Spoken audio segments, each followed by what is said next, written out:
ज्ञानी से बात आगे बढ़ गई है, ज्ञान से बात आगे बढ़ गई है और बन गई है ज्ञानी, मतलब उस पर इंफ्रास्ट्रक्चर को भी जोड़ दिया गया है और एक मजबूत इंफ्रास्ट्रक्चर मजबूत राज्य का एक प्रकार से प्रमाण भी है।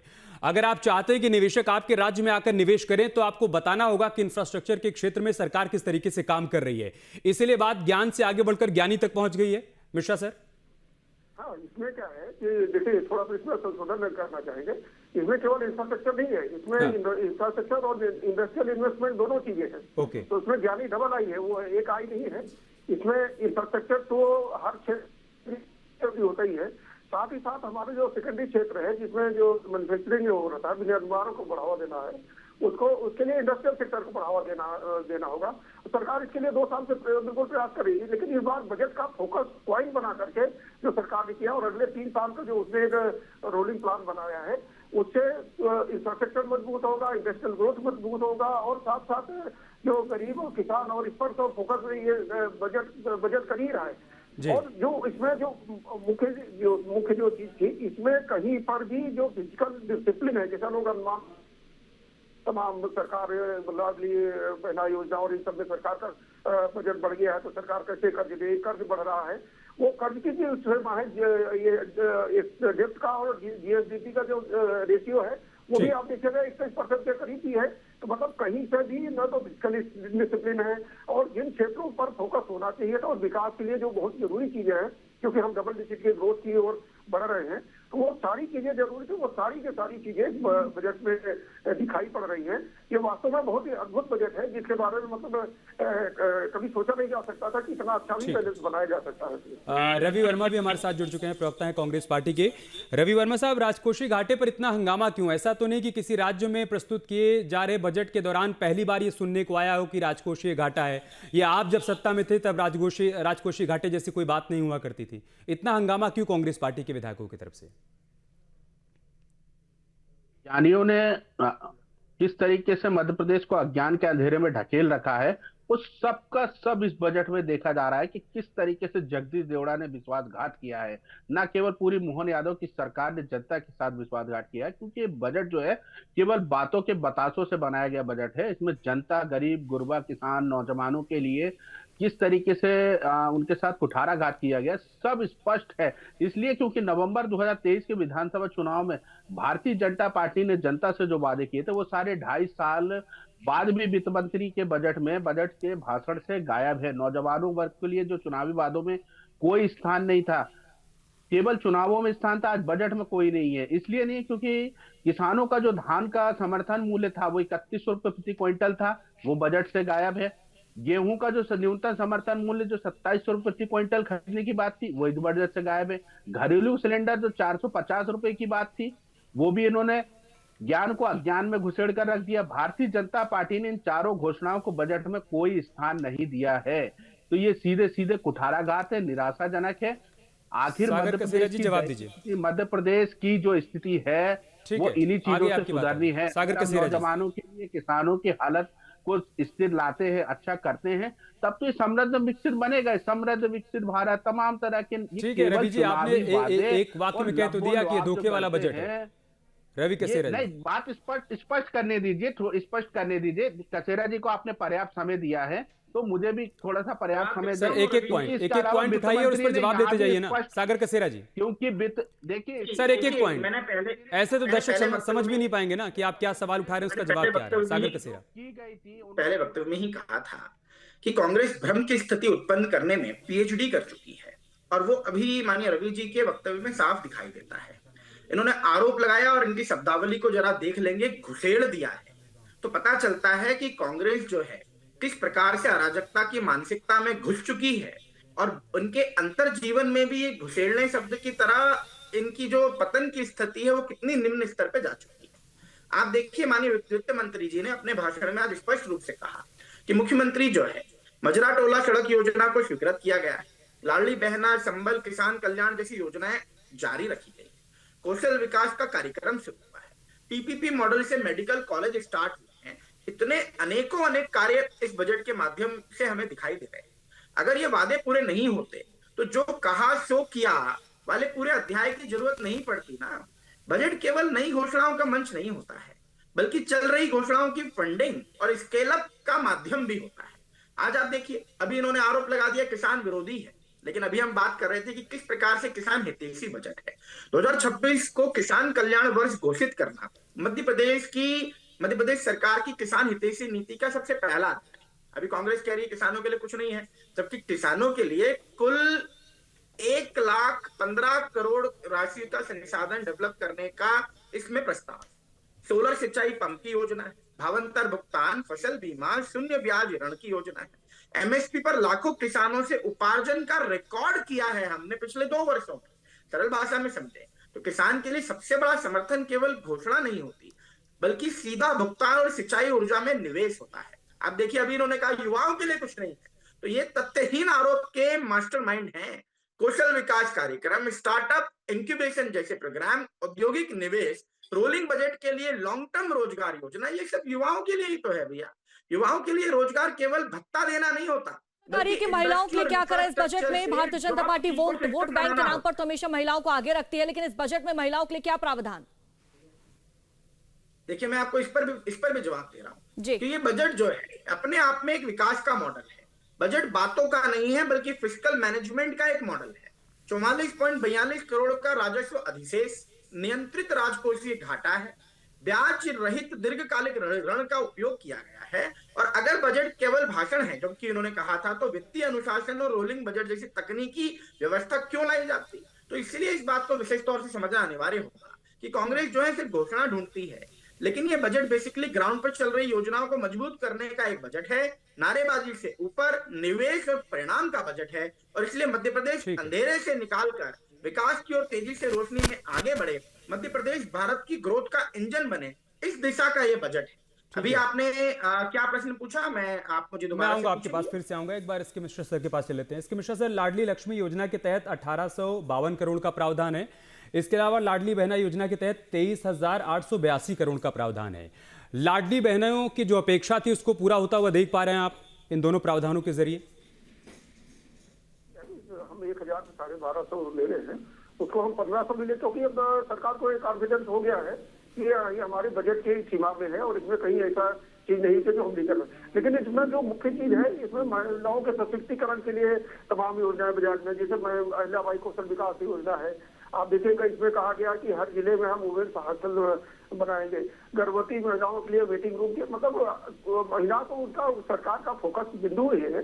तो उसमें जितना जोर सरकार किसानों पर दे रही है, उससे कहीं ज्यादा जोर महिलाओं के सशक्तिकरण पे, महिला विकास में, महिलाओं के रोजगार पर ये केंद्रित कर रही है, उनके कौशल विकास पे केंद्रित कर रही है।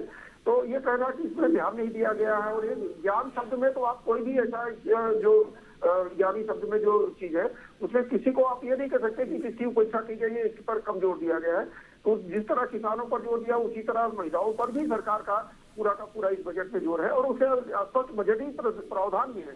तो उसका अगर आप डिटेल जब निकालिएगा तो आप देखिएगा कि महिला विकास के, महिला कल्याण के लिए कितनी स्कीम्स इसमें है। तो ये कहना बहुत बेमानी है कि इसमें महिलाओं को ध्यान नहीं रखा गया है, और बल्कि ये ऐसा लग रहा है कि महिला विकास पर सरकार का ज्यादा फोकस है। बहुत आसान करके ग्राफिक्स के जरिए भी दोनों योजनाओं के बारे में दर्शकों को समझा देते हैं कि सरकार ने बजट में जो प्रावधान किया है लाडली बहना योजना को लेकर और लाडली लक्ष्मी योजना को लेकर। लाडली बहना योजना के लिए आप देखिए बजट का आकार बढ़ाया गया, 23,882 करोड़ रुपए का प्रावधान किया गया है लाडली बहना योजना के लिए। वहीं लाडली लक्ष्मी योजना के लिए 1,852 करोड़ रुपए का प्रावधान इस मेगा बजट में किया गया है। और वित्त मंत्री ने भी इस बात का जिक्र किया। बाद में जब वो प्रेस कॉन्फ्रेंस करने आए तब उन्होंने कहा कि हमने किसी भी योजना को बंद नहीं किया, हमने जो कमिटमेंट किया था उस कमिटमेंट को निभा रहे हैं, और इसीलिए हमने दोनों योजनाओं में जो बजट का प्रावधान था उसे बढ़ा दिया है और ज्यादा बजट हमने आवंटित किया है। तो किसी को डरने की जरूरत नहीं है कि हम भविष्य में किसी योजना को बंद कर देंगे। 1,250 रुपए हर महीना हम दिया करते थे, उसको बढ़ाकर हम 1,500 रुपए लेकर गए हैं, और भविष्य में हमारी योजना है कि उसको हम बढ़ाकर 3,000 रुपए तक ले जाएं। और यही कारण है कि आप देखिए कि लाडली बहना योजना का बजट भी बढ़ाया गया है, उसे बढ़ाकर 23,882 करोड़ किया गया है, और लाडली लक्ष्मी योजना के बजट को बढ़ाकर 1,852 करोड़ रुपए किया गया है। सागर कसेरा जी, इसी पॉइंट पर आप कुछ कहना चाहते थे, आप एक्सप्लेन करके बताइए कि दोनों योजनाओं का लाभ भविष्य में कैसे लाडली बहनों को मिलने वाला है, और क्या आपकी तरफ से जो कमिटमेंट किया गया था वो कायम रहेगा, किसी भी योजना को भविष्य में बंद नहीं किया जाएगा, एक संदेश भी है। मोहन यादव जी ने स्पष्ट किया है। अभी देखिए, किस प्रकार से कांग्रेस के प्रवक्ता रवि जी इस बात में ज्ञानी शब्द का भी मजाक उड़ाते नजर आए। यानी वो गरीब कल्याण की योजनाओं का यानी गरीब वर्ग का मजाक उड़ा रहे थे, युवा शक्तियों का मजाक उड़ा रहे थे, अन्नदाता का मजाक उड़ा रहे थे, नारी शक्ति का मजाक उड़ा रहे थे, इंफ्रास्ट्रक्चर और इंडस्ट्रियलाइजेशन के मध्य प्रदेश के नवीन प्रयोग का भी मजाक उड़ा रहे थे। अब इस पूरे ज्ञानी में जो एन है वो नारी शक्ति है। बजट भाषण और प्रावधानों के अनुसार आर्थिक सशक्तिकरण में माननीय मुख्यमंत्री जी ने लाडली बहना योजना के लिए लगभग 23,000 करोड़ से अधिक की राशि जो है वो स्वीकृत की है। महिलाओं की आय बढ़ाने के लिए डेयरी, स्वयं सहायता समूह, कौशल विकास जैसे अभूतपूर्व कार्यक्रम जो है वो प्रस्तावित है। सुरक्षित आवास और कार्य के अवसर उन्हें मिल पाए, इसके लिए उज्जैन, धार, रायसेन, भिंड, सिंगरौली आदि जिलों में सखी निवास के अंतर्गत एक कार्य स्टार्ट किया जाना है। कामकाजी महिलाओं के लिए जो है सुरक्षित रहने की सुविधा उपलब्ध है। पोषण और स्वास्थ्य के अंदर भी सक्षम आंगनवाड़ी और पोषण 2.0 और मातृ एवं बाल संरक्षण स्वास्थ्य योजनाओं के लिए बजट में वृद्धि की गई है जो स्पष्ट दिखाई देती है। अभी शिक्षा और स्किल की भी बात करें क्योंकि ये बहुत आवश्यक है, तो छात्रवृत्ति, कौशल विकास और स्वरोजगार जैसी योजनाएं लाडली बहनाओं को आत्मनिर्भर बनने की दिशा में सबल बनाती है। लाडली लक्ष्मी योजनाओं से बालिकाओं की शिक्षा को समर्थन देना हो, ग्रामीण महिला सशक्तिकरण के अंदर दुग्ध उत्पादन और पशुपालन योजनाओं में महिला समूहों की भागीदारी सुनिश्चित करना हो और एसएचजी आधारित आय मॉडल को विकसित करना, ये सब कुछ ही मुझे लगता है हमारी जो महिला शक्ति है उन्हें सुदृढ़ करने की दिशा में एक अविस्मरणीय पहल है जो इस बजट के अंदर की गई है। इसी पर रवि वर्मा से जवाब ले लेते हैं। रवि वर्मा, ज्ञानी से क्या परेशानी है? ज्ञानी से क्या परेशानी है आप लोगों को? देखिए, ज्ञान से किसी को परेशान नहीं है, ज्ञान कहीं से भी मिले, जनता चाहती है और उस ज्ञान से जनता का भला हो। लेकिन जब ज्ञान को अज्ञान में बदल दिया जाए और इस तरह की जब चेष्टा की जाए, कैसे? सतही बातें मत करिए, आप बताइए, उदाहरण दीजिए। पहले आप मेरी बात को सुने, थोड़ा समझें। यहाँ पर मध्य प्रदेश की सरकार किसी को ज्ञान नहीं दे रही है, ये काम हमने राहुल गांधी जी के लिए छोड़ा है अच्छे से। यहाँ पर हमने विकास कल्याण की योजनाओं का जिक्र किया। मेरी बात सुनिए, एक घंटे का शो इनके लिए रख दीजिए। ये इतने बड़े ज्ञानी हैं कि इनको ये नहीं मालूम कि पैनल में सभी लोगों के लिए सामान्य रूप से अवसर दिए गए हैं। ये इतने बड़े ज्ञानी हैं या अपनी मूर्खता का परिचय लगातार दे रहे हैं। रवि वर्मा जी, हम चाहते हैं कि तर्कों और तथ्यों के साथ अपनी बात रखिए। आप बताइए कि ज्ञान में अज्ञानता कहां छिपी है? मैं बताने के पूरे प्रयास कर रहा हूं और कांग्रेस पार्टी अपना पक्ष उसी तरीके से रखेगी जो उसकी अपनी एक तैयारी है। लेकिन जिस तरीके की इस तरह की फुहड़ता होगी जो आरएसएस के मंचों में होती है, भारतीय जनता पार्टी के दफ्तर में, इसमें मत उलझिए। हम तो कह रहे हैं आप तर्कों और तथ्यों के साथ रखिए ना अपनी बात। अगर आप चर्चा कराएंगे, रवि वर्मा जी, मैं आपसे निवेदन कर रहा हूँ, पॉइंट पर आइए, अपनी बात रखिए। ठीक है, हाँ, पॉइंट पर। अज्ञानियों ने ज्ञान की लंका कैसे लगाई है, अज्ञानियों ने ज्ञान की लंका कैसे लगाई है, वो 5वीं फेल प्रधानमंत्री, ये सब चीजें सुननी पड़ेगी। फिर आप व्यक्तिगत हो गए, फिर आप ऊधपुर महमूदपुर की बात करने लगे। बजट पर बात करिए ना साहब, कहेंगे बजट पर बात करिए ना। आपको गरीब, युवा, अन्नदाता, नारी, इंडस्ट्री और इंफ्रास्ट्रक्चर से क्या परेशानी है? आपको सवाल ये है। परेशानी है, परेशानी आपको भी है। आप अगर धैर्यता रखेंगे तो इन सब बातों पे जवाब मिलेगा। अरे आप ऊधपुर महमूदपुर चले जा रहे हैं ना सर, मैं कह रहा हूं इसी पर रहिए, बजट पर ही रहिए। मेरा आपसे निवेदन है सर, इसमें उलझने की कोई जरूरत नहीं है। कोई उलझने की आवश्यकता नहीं है। तो फिर पॉइंट पर आइए सर। पूरा कुश्ती अगर मिलकर खेलेंगे तो मुझे आप दोनों को जवाब सर, क्यों कुश्ती करना है? क्यों कुश्ती करना है? आप कुश्ती करने के लिए थोड़ी ना आए हैं। बजट से आप सीधा सीधा अपनी बात रखिए, अपने पॉइंट्स रखिए।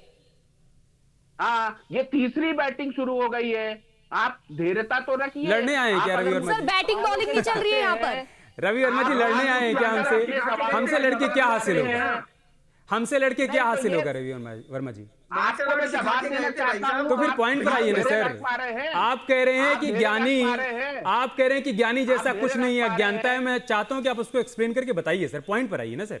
मैं एक्सप्लेन करके बता रहा हूं जी, मैं एक्सप्लेन करके, लेकिन आपका धैर्य जवाब नहीं दे रहा है। फिर आप चले गए ऊधपुर महमूदपुर। पर्ची पढ़ने में हम तो धैर्य के साथ हैं सर, आप भी धैर्य से काम लीजिए ना सर। जवाब दीजिए सर, पॉइंट पर आइए, पॉइंट पर आइए। हाँ, मैं निश्चित तौर पर मैं पॉइंट पर ही कह रहा हूं कि क्योंकि ये कसेरा जी का कहना है कि बजट अपने आप में अनोखा है, तो ये उन्हीं के लिए अनोखा है क्योंकि उनके बजट में वित्त मंत्री ने यह नहीं बताया कि आखिर उनकी सरकार प्रदेश का बजट है। रवि कसेरा जी, प्लीज प्लीज डोंट इंटरप्ट।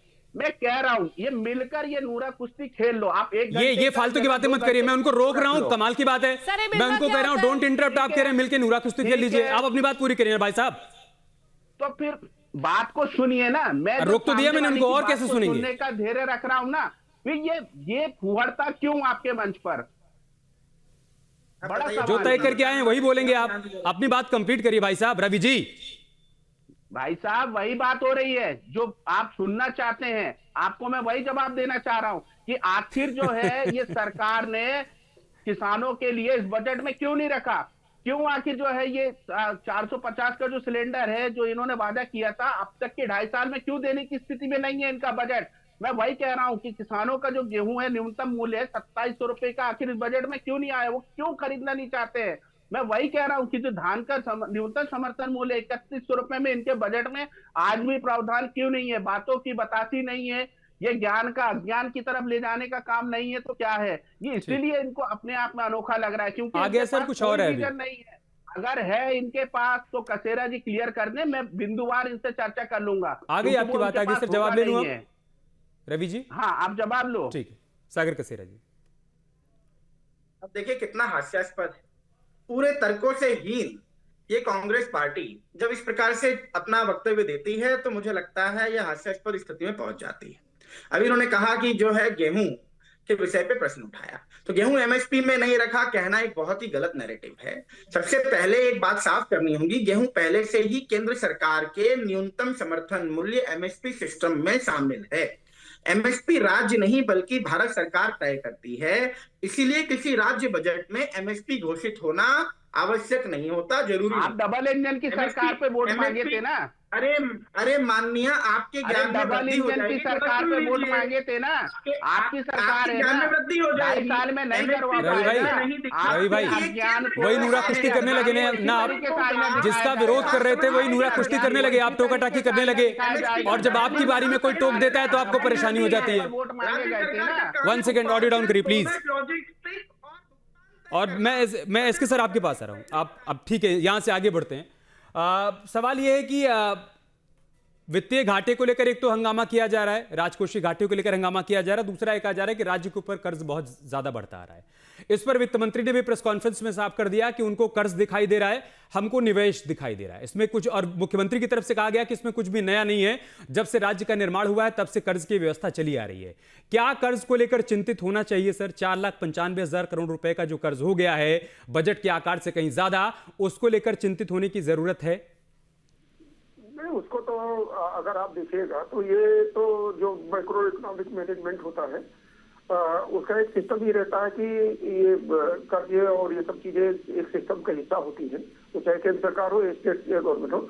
और देखिएगा जो इंटरेस्ट पेमेंट हो रहा है, कल इकोनॉमिक जो सर्वे आया था मध्य प्रदेश राज्य का, वो जो टोटल जीएसडीपी का जो 7 पॉइंट समथिंग दे रहे हैं, तो उससे जो इंटरेस्ट पेमेंट हो रहा है वो कम हुआ है, वो बढ़ा नहीं है।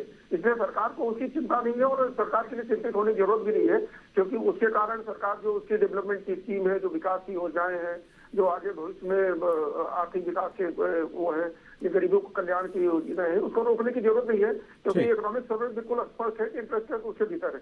इसमें जो मुख्य रूप से हम जोर दे रहे हैं, आप एक वर्ग को लेकर के ज्यादा कर रहे हैं। इसमें आप देखिएगा ग्रामीण विकास के लिए बहुत बड़े स्तर पे स्कीम और तैयारी है। नगरीकरण की तमाम ये स्कीम इस बजट में घोषित की गई है। आप देखिएगा अभी केंद्र सरकार का जो म्युनिसिपल बॉन्ड का जो आया था, सरकार ने उसके लिए भी कहा है कि अगर नगर निगम जो यहाँ के जो निगम है अगर वो म्युनिसिपल बॉन्ड लेना चाहते हैं तो उसको सरकार प्रमोट करेगी। और खासकर इंदौर और भोपाल का जो म्युनिसिपल रीजन है उसके लिए भी तो इस हिसाब से आप देखेंगे तो कोई भी ऐसा पक्ष नहीं है जहाँ पर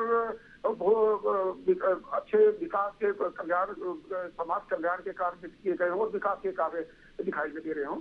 और जो चिंता थी कि कर्ज बहुत ज्यादा हो गया है, अभी कर्ज सरकार के बिल्कुल लिमिट में है। कई ऐसे राज्य हैं जिनकी स्थिति बहुत खतरनाक है। मध्य प्रदेश के लिए अभी चिंता करने की जरूरत नहीं है।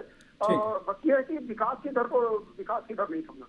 कर्ज वाले पॉइंट पर मैं रवि जी आपके पास आऊंगा, लेकिन उससे पहले सहयोगी इशिका के पास चलते हैं। वो और आसान करके ग्राफिक्स के जरिए बताएंगे कि इस बजट में जिन बड़ी बातों का प्रावधान किया गया है, किसके हिस्से में क्या आया है, बजट का आवंटन हुआ कैसे है, वो समझ लेते हैं इशिका से। इशिका, बिल्कुल अमित, किस क्षेत्र को क्या कुछ मिला है ये हम ग्राफिक्स के माध्यम से समझाते हैं। देखिए, खेल युवा कल्याण के लिए 815 करोड़ का प्रावधान है इस बजट में। बात दिव्यांगों की करें तो योजनाओं के लिए 2857 करोड़ का इस बजट के माध्यम से प्रावधान किया गया है। बात मत्स्य उत्पादन की करें तो मत्स्य उत्पादन के लिए 412 करोड़ का इस बजट में प्रावधान है। इसके साथ ही देखिए 21,630 करोड़ की मुख्यमंत्री मजरा टोला सड़क योजना का प्रावधान भी इस बजट के माध्यम से रखा गया है, यानी कि सड़क निर्माण पर भी इस बजट में मेन फोकस दिया गया है। श्रम विभाग की बात करें तो श्रम विभाग के लिए 1335 करोड़ का प्रावधान किया गया है। छात्रवृत्ति की बात करें तो छात्रवृत्ति के लिए 286 करोड़ का प्रावधान इस बजट में किया गया है। यानी कि देखिए, गरीब, युवा, अन्नदाता, इसके साथ ही किसान, नारी, तमाम जो इंफ्रास्ट्रक्चर है इस बजट में सबका ध्यान रखा गया है। पीएम श्री योजना के लिए 530 करोड़ का, जल जीवन मिशन के लिए 4454 करोड़ रुपए का प्रावधान इस बजट में रखा गया है। यानी कि हर क्षेत्र में इस बजट में देखिए हर क्षेत्र का ध्यान रखा गया है। प्रोफेसर एसके मिश्रा, आपसे मेरा सवाल रहने वाला है। सर, मोहन सरकार बात कहती है कि 2047 तक हम मध्य प्रदेश की जो अर्थव्यवस्था है 2 ट्रिलियन तक कर देंगे। क्या उस राह पर यह बजट खड़ा उतर पाया है?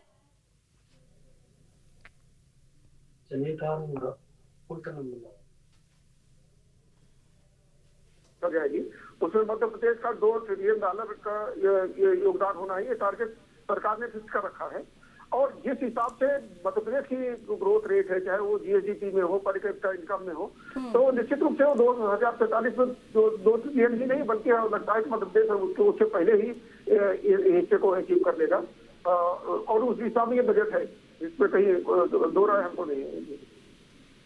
ठीक है रवि भाई, कहाँ कमी रह गई आपके हिसाब से? मैं एक बार फिर से पढ़ के बता दे रहा हूँ। इशिका ने जो ग्राफिक्स के जरिए समझाया, 3000 करोड़ से किसानों को 1 लाख सोलर पंप उपलब्ध करवाए जाएंगे। इसके अलावा मत्स्य उत्पादन के लिए 412 करोड़ का प्रावधान है। 21,630 करोड़ रुपए की मुख्यमंत्री मजरा टोला सड़क योजना है। श्रम विभाग के लिए 1,335 करोड़ का प्रावधान किया गया है। सड़कों की मरम्मत के लिए 12,690 करोड़ का प्रावधान किया गया है। स्वास्थ्य के क्षेत्र के लिए 23,747 करोड़ का प्रावधान किया गया है। आयुष्मान योजना के लिए 2,149 करोड़ का प्रावधान किया गया है। सिंहस्थ कुंभ के लिए 13,000 करोड़ से ज्यादा का प्रावधान किया गया है। नारी कल्याण के लिए 1,27,555 करोड़ का प्रावधान किया गया है। जनजातीय क्षेत्रों के लिए 11,277 गांवों के लिए 793 करोड़ रुपए का प्रावधान किया गया है। जल जीवन मिशन के लिए 4,454 करोड़ का प्रावधान किया गया है। आपके हिसाब से कहां कमी रह गई और आप होते तो इससे आगे जाकर और क्या करते?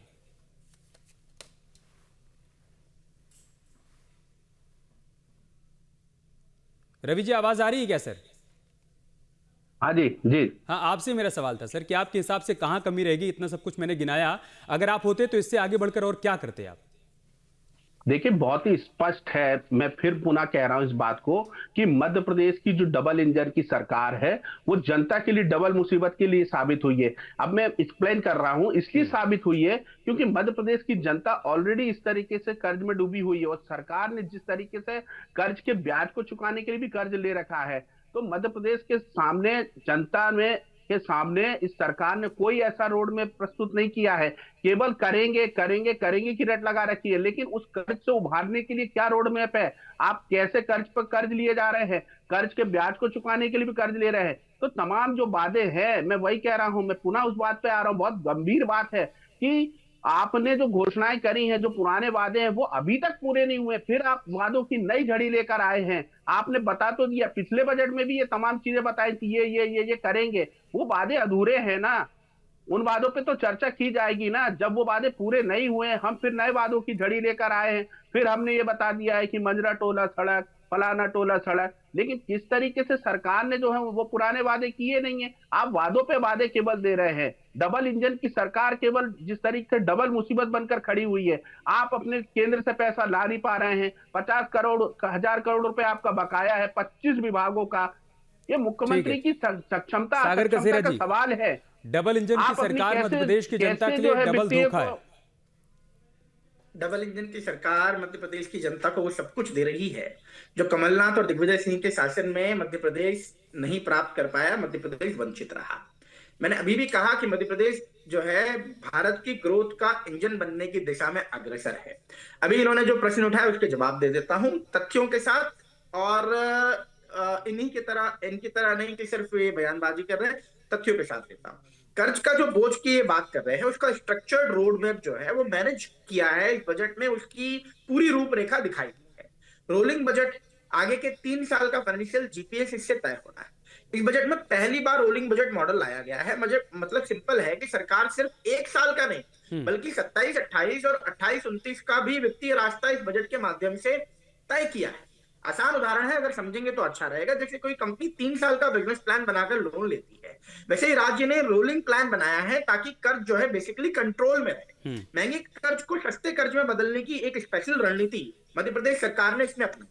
बजट भाषण में साफ माननीय वित्त मंत्री जी ने स्पष्ट किया कि पुराने हाई इंटरेस्ट और डॉलर आधारित जो ऋण उसको कम ब्याज दर वाले वैकल्पिक मुद्रा ऋण में कन्वर्ट किया है, जिससे हम जो है डेप्थ जो है रीस्ट्रक्चरिंग एंड कॉस्ट ऑप्टिमाइजेशन के माध्यम से अपने इस लोन को कम करेंगे। जो इन्होंने सवाल किया उसका मैंने जवाब दिया। डेप्ट टू जीएसडीपी और ब्याज अनुपात को नियंत्रित रखना यह मध्य प्रदेश सरकार का पहला कर्तव्य है। राजकोषीय घाटा नियमों के भीतर है। ब्याज भुगतान जो है कुल राजस्व का लगभग 10-11% है, यानी सुरक्षित स्तर पर चल रहा है।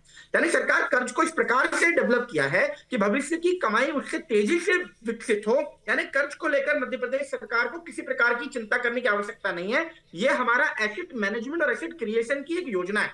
लेकिन जब ये नए विषय ला करके मध्य प्रदेश की जनता को बरगलाने का प्रयास करते हैं, तो इसलिए मैं कहना चाहता हूं कि कांग्रेस से आज मध्य प्रदेश की जनता को सावधान होने की जरूरत है, क्योंकि ना हर एक चीज में सिर्फ और सिर्फ किस प्रकार से ये अराजकता फैलाने का प्रयास कर पाए वही नजर आता है। रवि भाई, मैं आपके पास आऊंगा, लेकिन उससे पहले वित्त मंत्री की तरफ से जो बड़ी बातें कही गई वो दर्शकों को दिखाते हैं।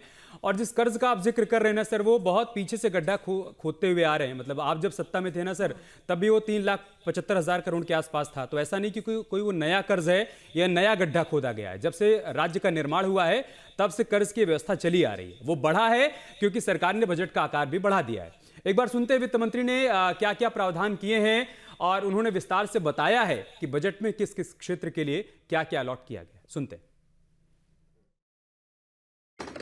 प्रदेश विकसित भारत के लक्ष्य को प्राप्त करने के लिए अतुल्य कार्य कर रहा है।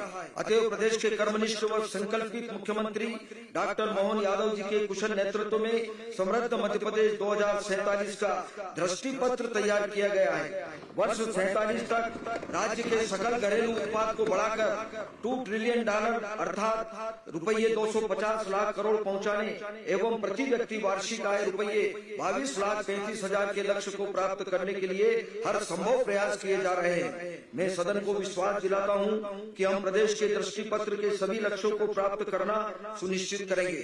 प्रदेश की विकास यात्रा में क्षेत्रीय संतुलन को भी निरंतर संज्ञान में रखा जा रहा है। मुझे सदन को अवगत कराते हुए प्रसन्नता है कि 2026 का वर्ष किसान कल्याण वर्ष के रूप में कृषि एवं किसानों के समग्र कल्याण के लिए समर्पित रहेगा। हमें पूरा विश्वास है कि सदन के मार्गदर्शन व प्रदेश की जनता की भागीदारी से हमारा प्रदेश अमृत काल में माननीय प्रधानमंत्री श्री नरेंद्र मोदी जी के सपनों का विकसित भारत बनाने में उल्लेखनीय योगदान के साथ साथ अपना सर्वोत्तम स्वरूप भी प्राप्त करेगा। महोदय, हमारा प्रदेश क्षेत्रफल के मान से भारत का दूसरा तथा जनसंख्या के मान से 5वां सबसे बड़ा राज्य है। प्रदेश का सौभाग्य है कि प्रदेश में 15 से 59 वर्ष आयु का कार्यशील वर्ग कुल जनसंख्या का लगभग 62% है। प्रदेश हमारी सरकार सच्चे अर्थों में जनता की सरकार है।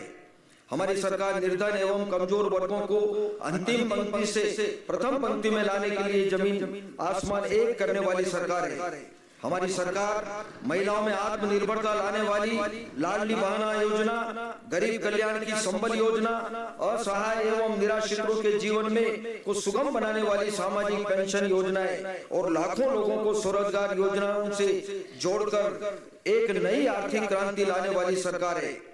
हमारी सरकार जनता के साथ मिलकर संकट को समाधान में, मुश्किल को मुमकिन में और असंभव को संभव में बदलने वाली सरकार है। कि हमारा प्रदेश दाल उत्पादन में प्रथम, गेहूं एवं तिलहन उत्पादन में द्वितीय स्थान रखता है। देश के कुल सोयाबीन उत्पादन का लगभग 35% हमारे प्रदेश में उत्पादित होता है। हमारा प्रदेश देश का तीसरा सबसे बड़ा दुग्ध उत्पादन वाला प्रदेश है।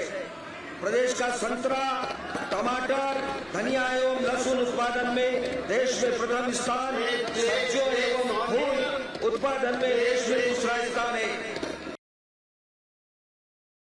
भावांतर योजना के अंतर्गत सोयाबीन के लिए 6,44,000 किसानों को रुपये 1,292 करोड़ का भुगतान किया गया है। भावांतर योजना के सुपरिणामों से प्रभावित होकर अन्य प्रदेशों द्वारा भी योजना में रुचि दिखाई गई है। महोदय, हमने विगत बजट भाषण में मुख्यमंत्री कृषक उन्नति योजना प्रारंभ करने की घोषणा की थी। इसके अंतर्गत किसानों को पारिस्थितिकीय संतुलन हेतु सहायक फसलें लेने पर राज्य सरकार द्वारा विशेष प्रोत्साहन राशि देने का प्रावधान है। मुझे अवगत कराते हुए प्रसन्नता है कि इस योजना अंतर्गत 6,69,000 किसानों को रुपये 337 करोड़ की प्रोत्साहन राशि दी गई है। जैविक एवं प्राकृतिक खेती हमारी सरकार की उच्च प्राथमिकता है।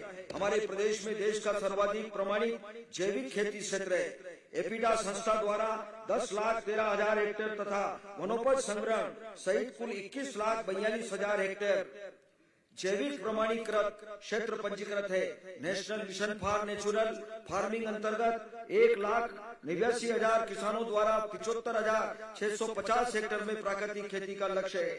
नरवाई जलाने की प्रथा को समाप्त करने के लिए फसल अवशेष प्रबंधन में उपयोगी कृषि उपकरण उपलब्ध कराए जाने के साथ सैटेलाइट के माध्यम से मॉनिटरिंग की जा रही है।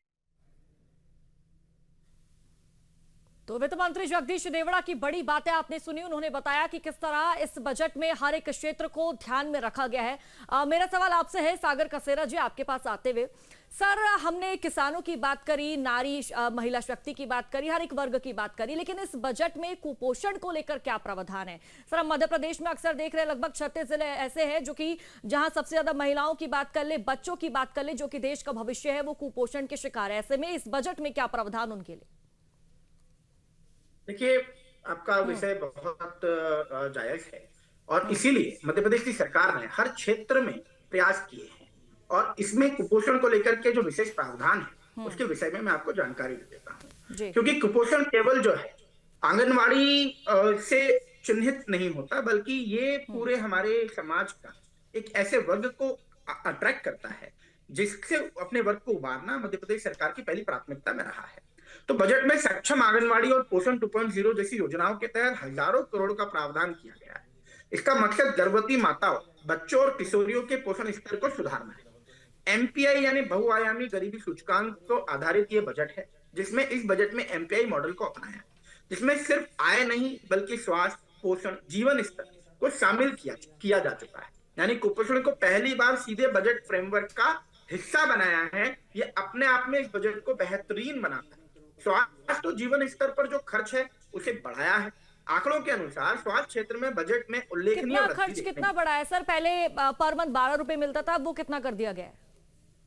मैं आपको इसका जवाब देता हूं, लेकिन उससे पहले अगर समझें तो स्वास्थ्य क्षेत्र के बजट में उल्लेखनीय वृद्धि, जीवन स्तर और पोषण से जुड़े आयामों में बजट में बढ़ोतरी देखी है। यह दिखाता है कि सरकार कुपोषण को सिर्फ सामाजिक मुद्दा नहीं बल्कि विकास का सूचक मान करके कार्य कर रही है। तो स्पेशली अगर हम समझें कि लाडली बहना जैसी योजनाएं हैं यहाँ पर, जिसमें परिवार की आय बढ़कर पोषण में सुधार होना निश्चित किया गया है। आंगनवाड़ी सेवाएं और विशेष पोषण आहार की योजना है। जब घर की आर्थिक स्थिति जो है मजबूत होती है ना, तो पोषण स्तर भी सुधरता है। यही इस बजट की सबसे प्रमुख सोच है। सबसे इंपॉर्टेंट बात क्या है कि कुपोषण पर राजनीति से ऊपर भारतीय जनता पार्टी की नीति है। इस बजट में एमपीआई आधारित योजना है, जिसमें पोषण 2.0 स्वास्थ्य का जो खर्च है वो बढ़ाकर सरकार ने कुपोषण को सीधे विकास एजेंडे में रखा है। यही स्थायी समाधान। अगर मतलब हम इस विषय पर थोड़ा सा गंभीरता की चिंतन करें तो सक्षम आंगनवाड़ी और पोषण 2.0 जैसी योजनाएं, तो ये मध्य प्रदेश सरकार ने अपनी प्राथमिकताओं में रखा है और ये प्राथमिकताओं का ही कारण है कि हम हमारे क्षेत्र की आंगनवाड़ी केंद्रों में बेहतर तरह से नियमों को पहुंचाने का प्रयास करेंगे। और इसीलिए इस बजट के माध्यम से जो हमारे पुराने वादे हैं उनको भी हमने पूरा करने का प्रयास किया है। लेकिन जो कांग्रेस ये कहती है कि वादे पूरे नहीं हुए, तो मैं इसलिए कहना चाहता हूं कि माननीय वित्त मंत्री जी ने स्पष्ट कहा था कि जो कहा है सो किया।